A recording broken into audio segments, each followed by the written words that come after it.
Yo, welcome to another edition of The Streets is Ours. Of course, we always getting it cracking. Ha! What else would it be? If the streets ain't listening, then you ain't heard nothing from us. Our ear is always to the ground. I'm here with my brother Shadow, and you gonna get some knowledge today, you dig? We about to drop everything. Ain't nothing else besides this. The streets is ours. You dig? Pay attention. I got my brother Shadow with me, and we want to talk about the lack of communication with black people. But we changing the word of it, so it can only just be about black conversations. Black conversations, because everybody is always in our business. Everybody always wondering what we doing.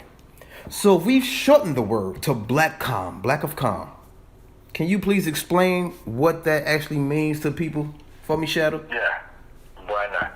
Black of Com is just an Ebonics version of Black of Communication. So we have our own language structure. We're going to stick to it. We're going to use it. So we try to anyway.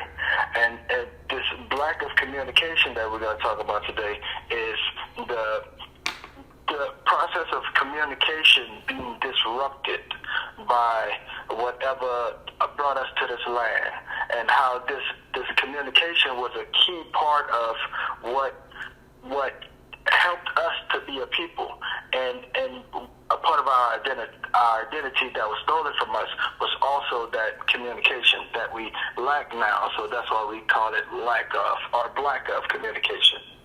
Right, but it goes with that being said, the lack of communication can be the same sense of like the eye contacts. Like if I look at somebody and we catch eye contact, he may thinking I'm thinking something else, and he may be thinking I'm thinking something else, but the same time it could just be like a head nod. That mean what's up. So like, why is it that we have this history of going against each other, not even knowing if that can be somebody that can help me? Why is that the mentality? You just hit a good point when you pointed out the eye contact, because with eye contact we have a whole nother language that the world don't have, but we use it against ourselves. We know what these things mean, and instead of addressing them and using verbal language towards each other, we allow it to incite anger inside us. Staring at a person for too long in the hood, you might end up in a fight. Instead of ended up in that fight, you could just ask them, like, how you doing today? Speak up.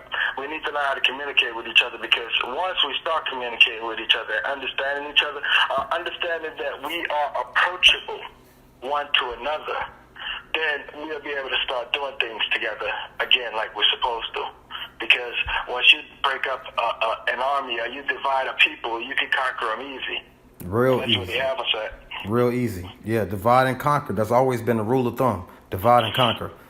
That's funny. My daughter mentioned this to me today about a senior that they always had catch eye contact, but they never say nothing. And I was like, just compliment her. Maybe she looking at you like, who is she? And you looking at her like, why is she always looking at me? Just compliment her. Right. Say something to her.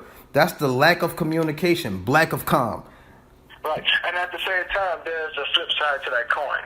Because if the person does have an attitude, or maybe they're just human and maybe they're having a bad day.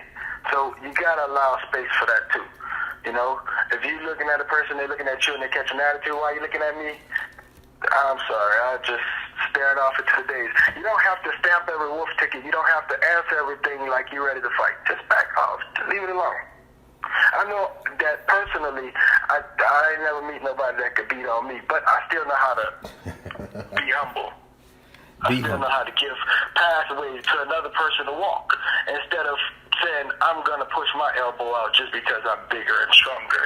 I'm not going to do that. So, with the Black of Com, Ebonics, and the way we speak, the way we move, our language, the way we dress, our swag, everything about us, how would you want to break that down so it can be understood for somebody that don't even have no clue of what it is? Well, everything, we're such a creative creator. We're about us is communication. Everything about us is communication. And there's a saying that a person will tell you who they are. You have to just pay attention to them. Well, that's obvious in the black community, and it's not about, they call it reading, a person reading you or something. Everybody's terribly easy to read, you know. With our communication and black people, especially black men, it's imperative that we understand how to communicate with each other better than we are. I'm gonna switch this up a little bit, because the lack of communication is becoming a problem to our detriment, because we don't have communication properly with each other. We are constantly being fed to the beast. And the moment we gain organization, that beast ain't gonna have no more power over us. So that's why I want to switch this to. I apologize if I'm taking you off course. No. But would you say that you ain't taking me off course? You hit a good point though. Would you say that it could be because of the black family was not as a whole, because of what has happened? So the black man who was raised as the boy was raised by the black mother. In certain instances, I'm not speaking on you and I, but there are friends you have, friends I have, that was just raised by the mother, that didn't have that guidance from a father, that don't know no better, that's growing up like the mother and doing the things that the mother did and don't know no better. Would you say that that's why they don't understand what it is to have the lack of communication? Right. All right. I would say that is another building block. Because remember, this is a constructed plan. All right? Every piece of it is a constructed plan. And that's just another building block. That's just like redlining was a part of the plan. Make sure that you don't have any property, any land, any money, any capital. That way you always have them as your master. You got to go beg them for a job. Every part of this is a plan. Every part of it is a part of the plan. But the black communication is just one of those building blocks of the black communication, the lack thereof. That's a building block. Once you get black people to start, that's like Black Wall Street. See, they had black communication, and then people saw that. They created their own economy.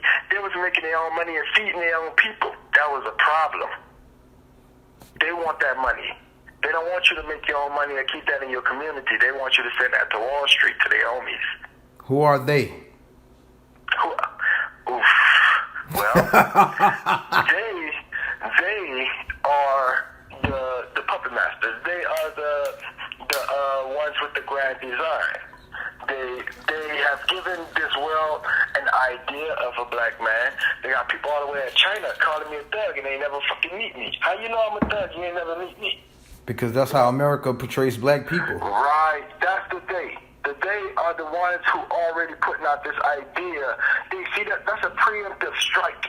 They struck the first blow before we even knew it. We had enemies in China. Yes. Totally agree with that.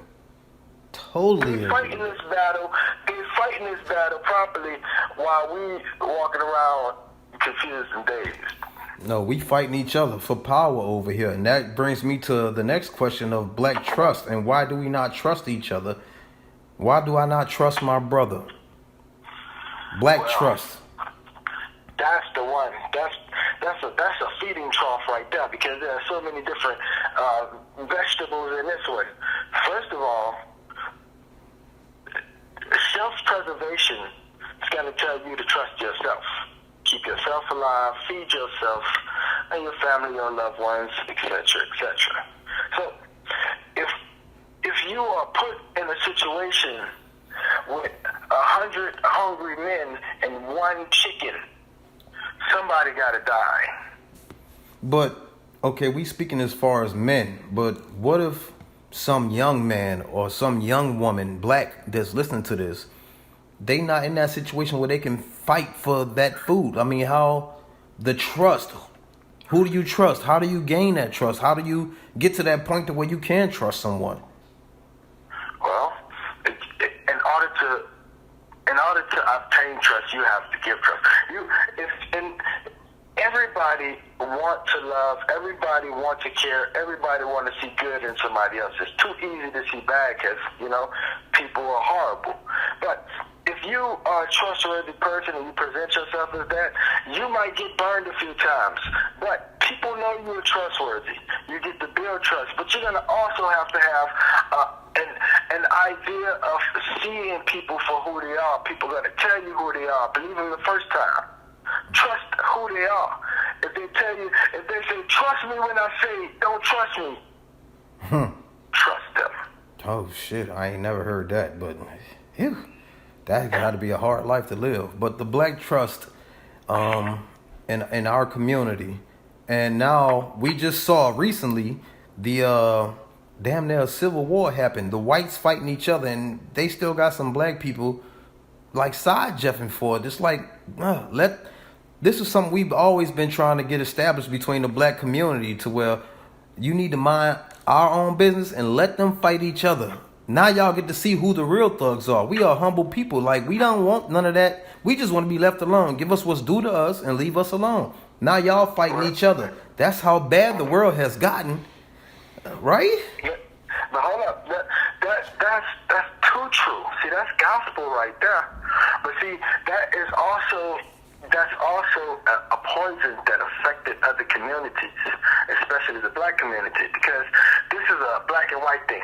There's a whole lot of stuff in between, like Chinese and Spanish. There's a lot of middle stuff in between. But this is a black and white thing, and it's been a black and white thing for the longest. It's about kings. It's about two powers, and I don't mean kings as in rulers of lands. I mean kings as in principal powers. They've always tried to influence us, dress like us, speak like us, articulate our words. But the point is, they don't win that battle. We keep on winning that battle because the world speaks Ebonics. The world dressed like the black man. Their kids are dressing like they're thugs or something. So they're losing that battle. So this war of contesting the next generation of how do you say it, fashion, or the way society's got to conduct itself. If you listen to the news, I be hearing these white anchors using regular slang words that I used to hear teachers tell me, don't use that. Yeah. You hear me? Yeah. So, going around in the circle again, I'm going to go back to this lack of communication part that I was talking about with the youngsters that's coming up that you was talking about today. And I said, a person said, don't trust them, don't trust them. This is the way it is. They are malleable. They are in an influential position right now. They can be molded in a whole lot of ways.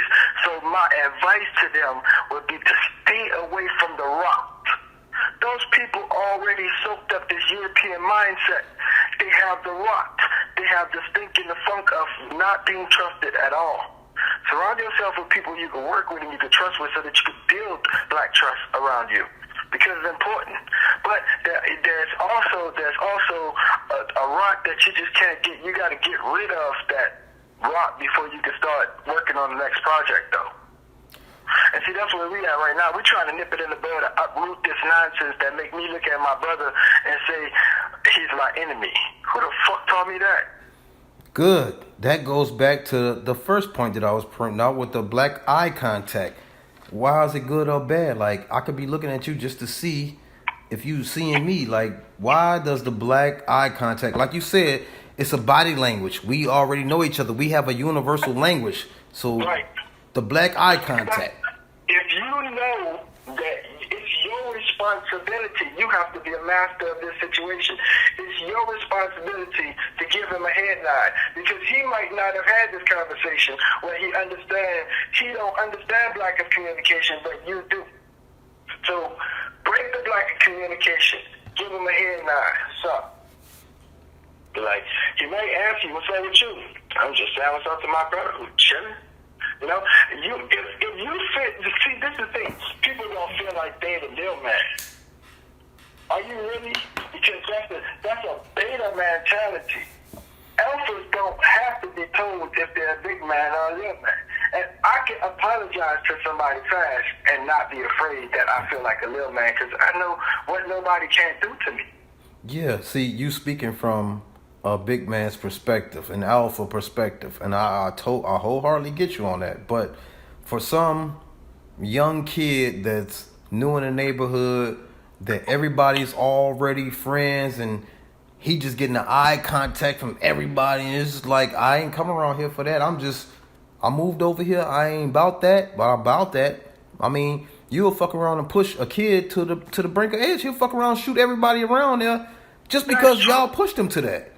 That's true, but at the same time, this is like, that's why it's called lack of communication and not just, Yes. lack of communication. Because this is a uniquely black thing.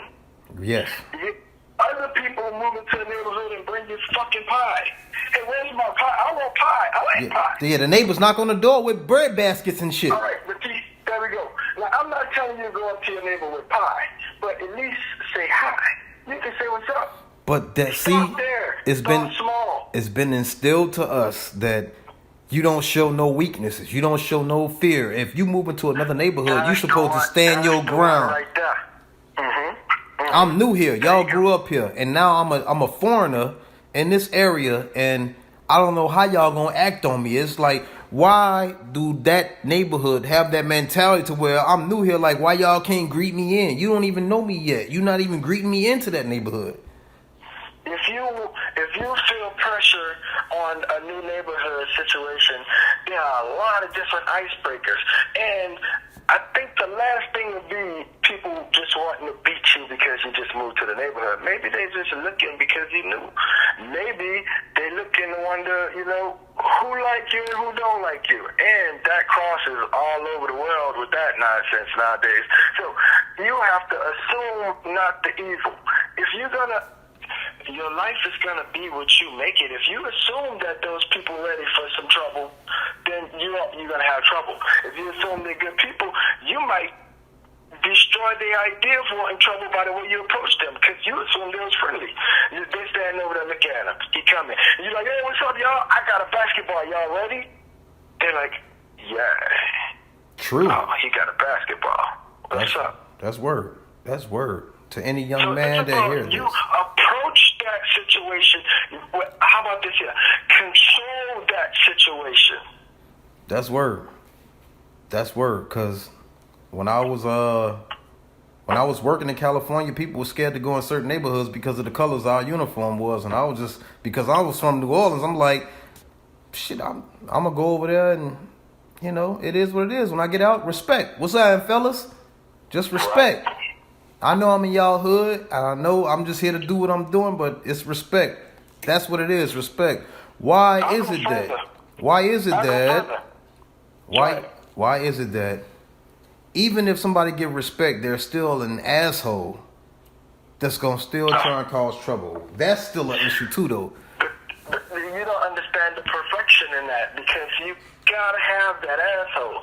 That asshole is the one that's gonna elevate the situation to the point where people's gonna pay attention. That's just like these Chinese events that's going on right now. White supremacy being swept under the rug all day, but now it can't.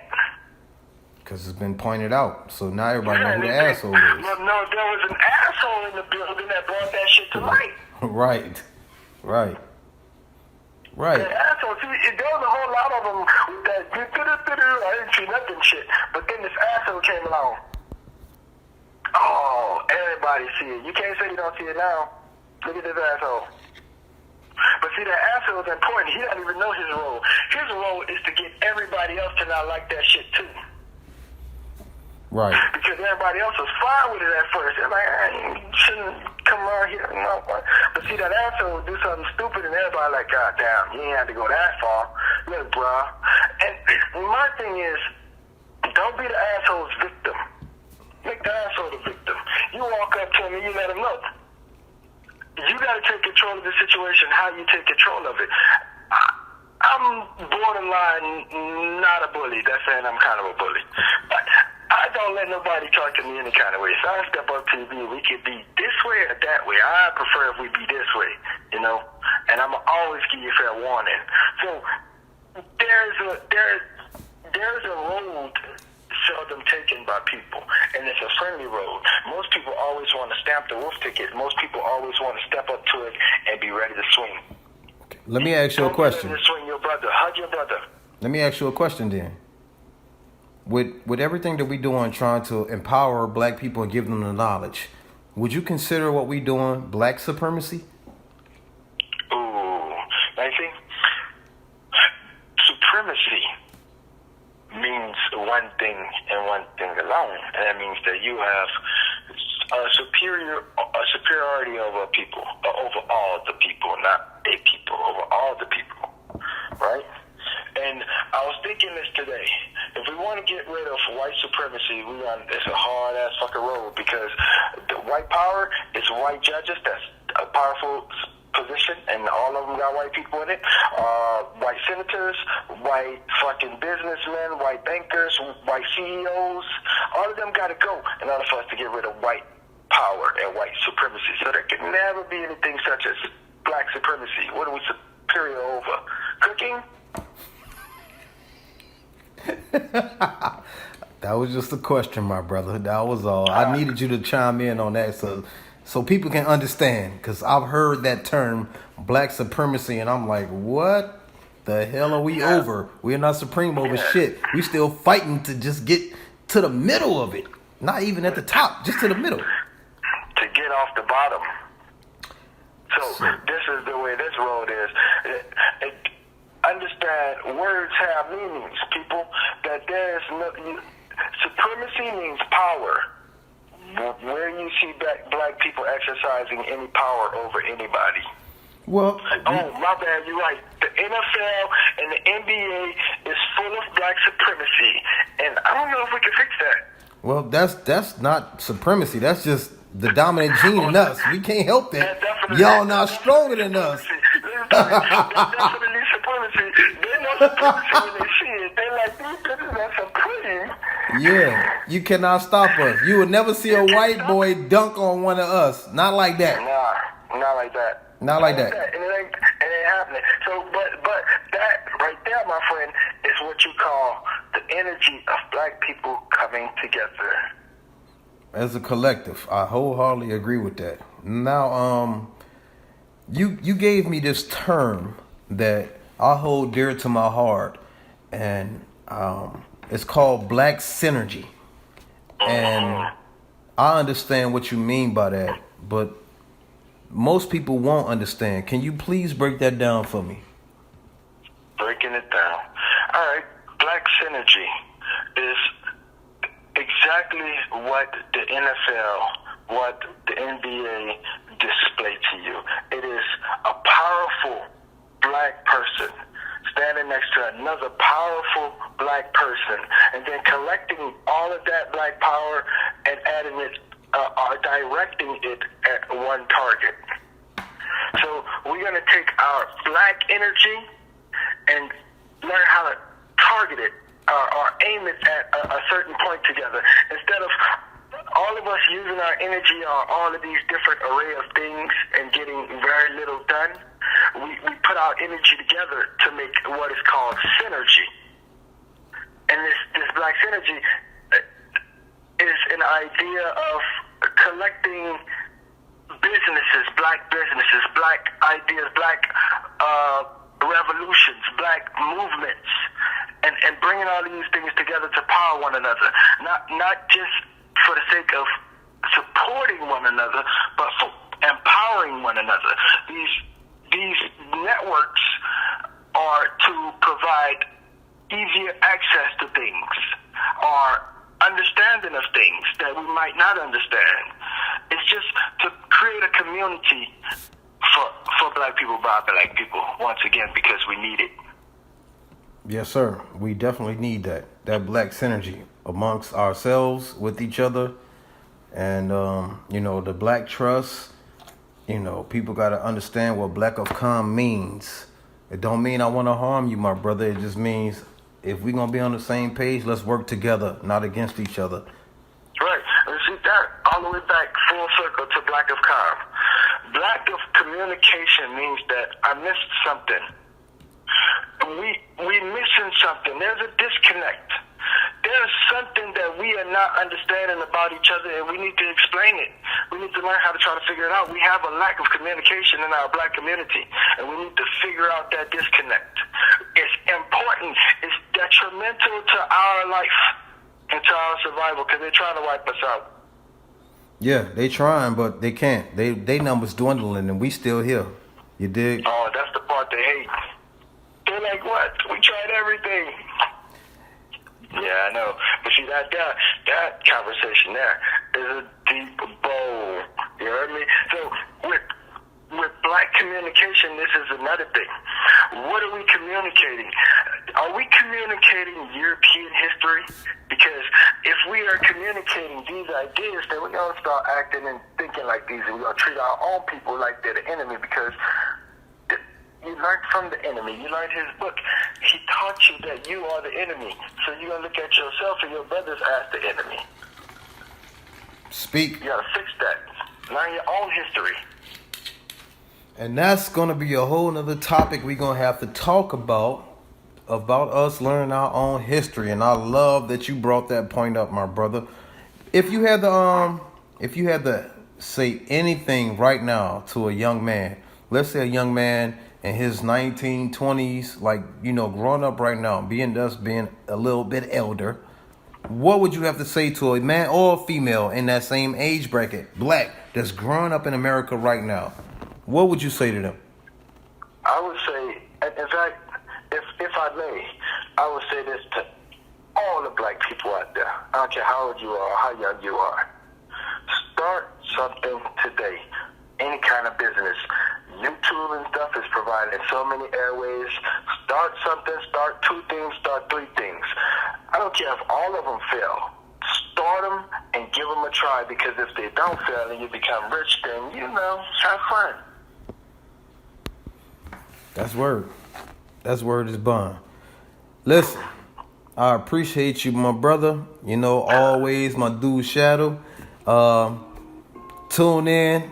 Next week, we gonna get it in, you dig? I got my boy Shadow. Much love to you, my dog. Always dropping gems. And the streets is ours, you dig? Until next time, we gonna chime back in. One love.